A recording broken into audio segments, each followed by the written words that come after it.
हरिद्वार धर्म संसद 23 tweet 40 retweet, लेकिन बरेली धर्म संसद में ना तो कोई ट्वीट और ना ही कोई रीट्वीट।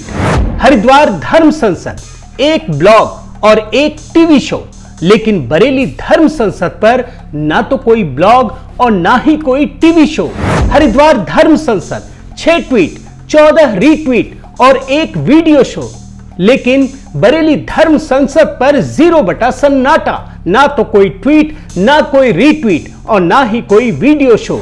हरिद्वार धर्म संसद 6 ट्वीट और 3 वीडियो शो, लेकिन बरेली धर्म संसद पर ना तो कोई ट्वीट और ना ही कोई वीडियो शो।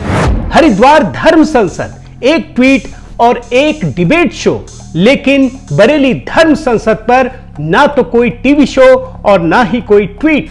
हरिद्वार धर्म संसद 1 ट्वीट, लेकिन बरेली धर्म संसद पर वो भी गायब। हरिद्वार धर्म संसद 1 ट्वीट और 3 टीवी शो, लेकिन बरेली धर्म संसद पर कुछ भी नहीं। हरिद्वार धर्म संसद 2 ट्वीट, लेकिन बरेली धर्म संसद पर कुछ भी नहीं। साथियों नमस्कार, मैं हरिश्चंद्र बर्णवाल। आज मैं उन पत्रकारों के सामने सवाल खड़े करने आया हूं जो आए दिन संविधान और संवैधानिक पदों पर बैठे हुए लोगों के सामने सवाल करते रहते हैं। क्या उनसे सवाल नहीं पूछा जाना चाहिए जो आपसे सवाल पूछते हैं? क्या ऐसा नहीं लगता कि उनकी भी जवाबदेही आपके प्रति है? यह जवाबदेही हरिद्वार और बरेली के 2 धर्म संसदों से खड़ी होती है। इन धर्म संसदों के दौरान जिस प्रकार से इन पत्रकारों का रवैया रहा, इस दौरान जो उनका व्यवहार रहा, वह अपने आप में कई सवाल खड़े करता है। मैं एक एक कर सभी पत्रकारों के ट्वीट, रीट्वीट और उनके वीडियोस का विश्लेषण करूंगा। उससे पहले एक रिक्वेस्ट, अगर आपने इस चैनल को अब तक सब्सक्राइब नहीं किया है तो कृपया इसे सब्सक्राइब करना मत भूलिए। अभी के अभी सब्सक्राइब कीजिए और हाँ, इस बेल आइकन को दबाना भी मत भूलिएगा। साथियों, सबसे पहले बात करते हैं पत्रकार विनोद कापड़ी की। विनोद कापड़ी ने धर्म संसद पर 17 दिसंबर से 19 दिसंबर के दौरान जमकर अपनी भड़ास निकाली। उन्होंने इस दौरान 23 ट्वीट किए और अन्य लोगों के 40 ट्वीट को रीट्वीट किया। और हाँ, एक बहुत बड़ी बात यह है कि इस पूरे विवाद में वो राष्ट्रपति तक को भी घसीटना, मतलब इसे विवाद बनाने के लिए उन्होंने राष्ट्रपति तक को घसीट लिया। देखिए उन्होंने क्या लिखा है। ये मैं आपको सारे ट्वीट्स दिखा रहा हूँ। 8 जनवरी का ये ट्वीट है, उसमें क्या लिखा है? राष्ट्रपति का पद सिर्फ उद्घाटन करने और फोटो खिंचवाने के लिए नहीं होता है राष्ट्रपति महोदय। मतलब आप भाषा देखिए, देश का संविधान नहीं बचा सकते हैं तो आपको पद पर रहने का अधिकार नहीं है। शर्मनाक। मतलब आप जैसे जैसे उनके ट्वीट को आगे बढ़ाएंगे तो आपको बहुत सारी चीज़ें, और देखिए एक 3 जनवरी का ट्वीट आपको दिखा रहा हूँ। ऐसी क्या मजबूरी है कि इतना कुत्सित, विभत्स, नीच, घिनौना आदमी अब तक जेल में नहीं है। मतलब इन शब्दों से आपको समझ में आएगा कि उनके अंदर कितना कुछ भरा पड़ा है। इस वीडियो के अंत में जो एक शर्मनाक ठहाका है, ये ट्वीट है। 23 दिसंबर को नरसंहार की अपील करने वालों के खिलाफ यूपीए और एनएसए लग जाना चाहिए। हाँ, एक 23 दिसंबर को मोदी की डबल इंजन सरकार का असली चेहरा है ये। अब कहाँ कौन धर्म संसद, उसका मोदी जी से क्या लेना देना, लेकिन ट्वीट में सब कुछ है। और आगे बढ़ते जाइए। हाँ देखिए, एक और ट्वीट पे आपका ध्यान दिलाना चाहूँगा। 23 दिसंबर को इन्होंने एक हैशटैग चलाया है, अरेस्ट भगवा टेररिस्ट। अब देखिए इन्होंने मतलब इसमें रंग भी ढूंढ लिया, भगवा टेररिस्ट, और इस पर इन्होंने कई सारे ट्वीट्स किए हैं। अरेस्ट भगवा टेररिस्ट 23 दिसंबर का, फिर एक और है, फिर इसके बाद भी एक और है, चौथा ट्वीट 23 दिसंबर को एक इन्होंने विदेशियों को भी घसीट लिया और ये लिखा, मार्टिना नवरातिलोवा को भी पता चल गया है कि भारत में मुसलमानों के नरसंहार की बात हो रही है। ऐसा देखकर अब ये सारे ट्वीट्स मैंने आपको दिखा दिए।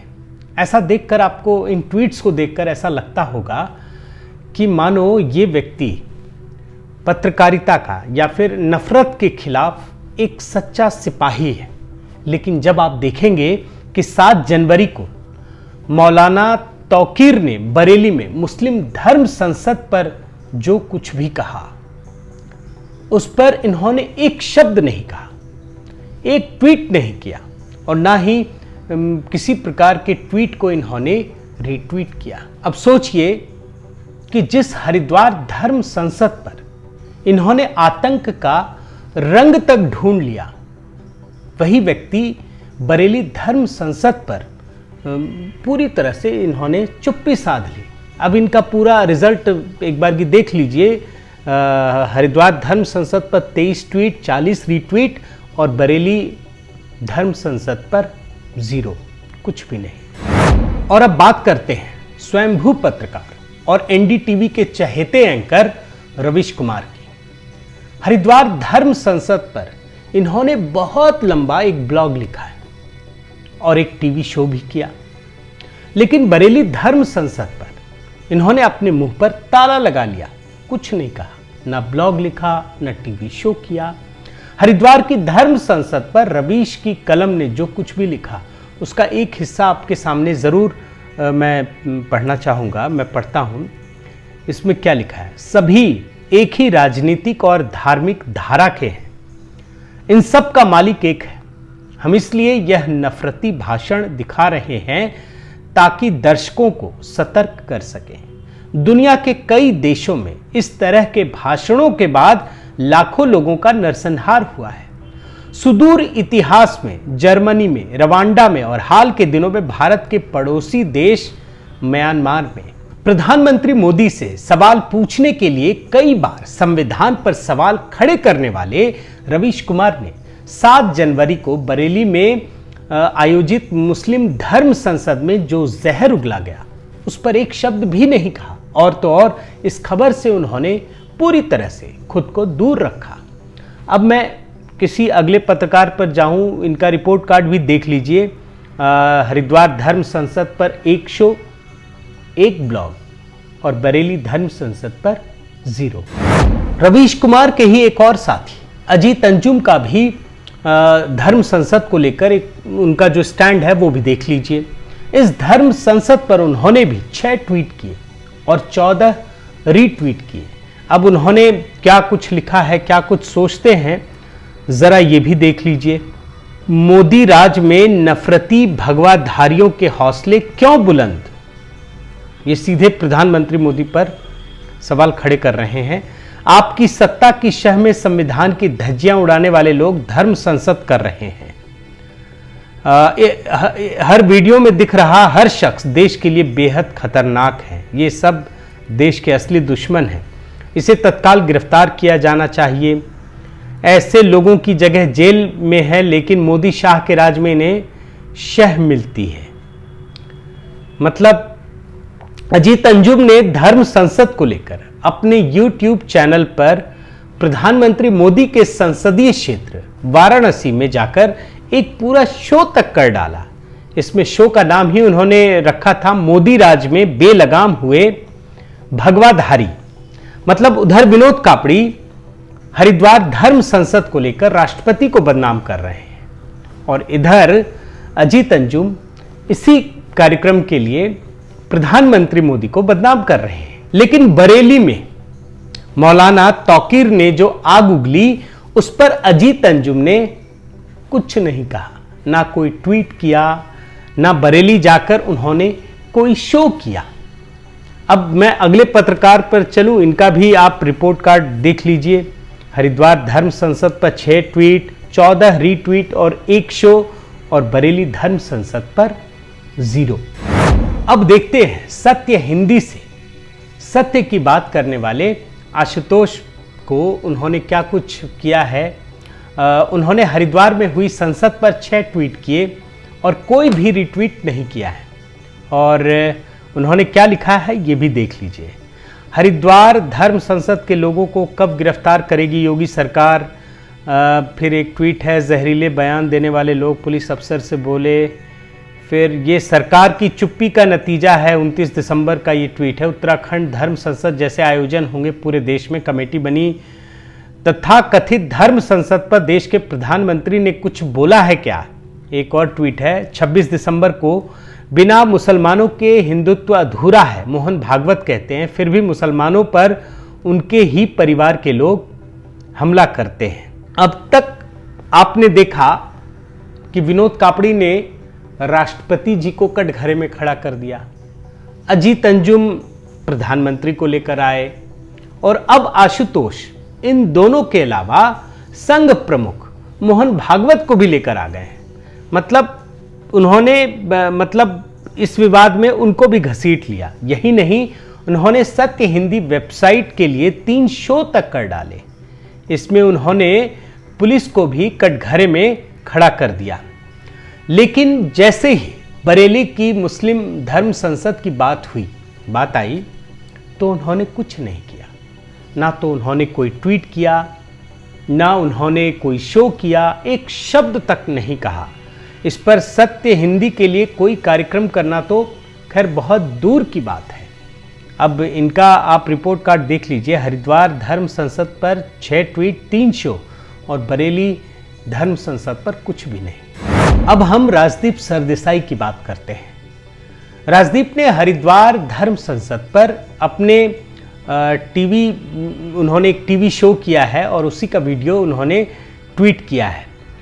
और 27 दिसंबर के टीवी शो से धर्म संसद को हेट कॉन्क्लेव उन्होंने बताया और सरकार पर इन सभी लोगों को गिरफ्तार न करने का आरोप लगाया।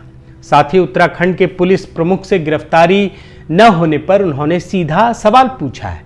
लेकिन बरेली में हुई तौकीर की मुस्लिम धर्म संसद पर उन्होंने ना तो कोई सवाल किया, ना कोई ट्वीट किया, ना कोई टीवी शो किया, ना ही किसी पुलिस अधिकारी से उन्होंने कोई सवाल पूछा है। अब देखते हैं कि पत्रकार स्वाति चतुर्वेदी ने धर्म संसद को लेकर के अपना क्या रुख अपनाया है।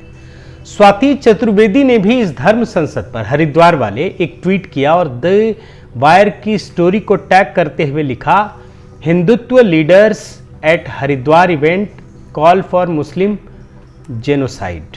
अब इन्होंने ये तो कर दिया, मैं ढूंढता हूँ बरेली धर्म संसद, लेकिन हाँ, बरेली धर्म संसद पर जो वहाँ पर जो जहर उगला गया है उस पर स्वाति चतुर्वेदी की कोई नज़र नहीं गई। उन्होंने कोई ट्वीट नहीं किया, ना कोई रीट्वीट किया, कुछ नहीं कहा उन्होंने। बरखा दत्त ने भी हरिद्वार की धर्म संसद पर जमकर प्रहार करते हुए एक ट्वीट किया। आप स्क्रीन पर देखिए उन्होंने ट्वीट में क्या लिखा है। यही नहीं, बरखा दत्त ने 3 शो भी किए।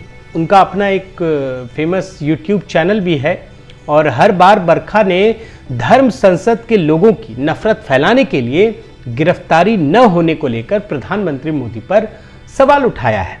लेकिन जब बरेली धर्म संसद की बात करूं तो बरखा दत्त ने यहां से उठी नफरत की आवाज पर ना तो कोई ट्वीट किया, ना किसी का रीट्वीट किया और ना ही उन्होंने कोई शो किया। और इस मुद्दे पर उन्होंने सरकार या पुलिस से मौलाना तौकीर को गिरफ्तार करने की मांग भी नहीं की। और अब एक और पत्रकार के बारे में देखते हैं, सागरिका घोष। इन्होंने हरिद्वार धर्म संसद और बरेली धर्म संसद पर क्या किया है ज़रा देखिए। यहाँ उन्होंने जो हरिद्वार की धर्म संसद है उस पर 2 ट्वीट किए और बड़ा इंटरेस्टिंग उन्होंने लिखा है, राम नाम जपना और रावण का काम अपना। और एक में उन्होंने ये पूछा है कि कोई FIR नहीं, अरेस्ट नहीं, इसके बारे में सवाल उठाया है।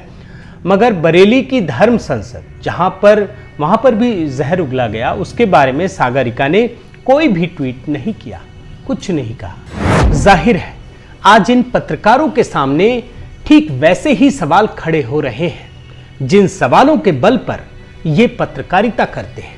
आज सबसे बड़ा सवाल ये है कि हरिद्वार और बरेली की 2 अलग अलग धर्म संसदों पर इनका रवैया क्यों अलग अलग है। यही रवैया आज इनकी विश्वसनीयता को कम करता जा रहा है।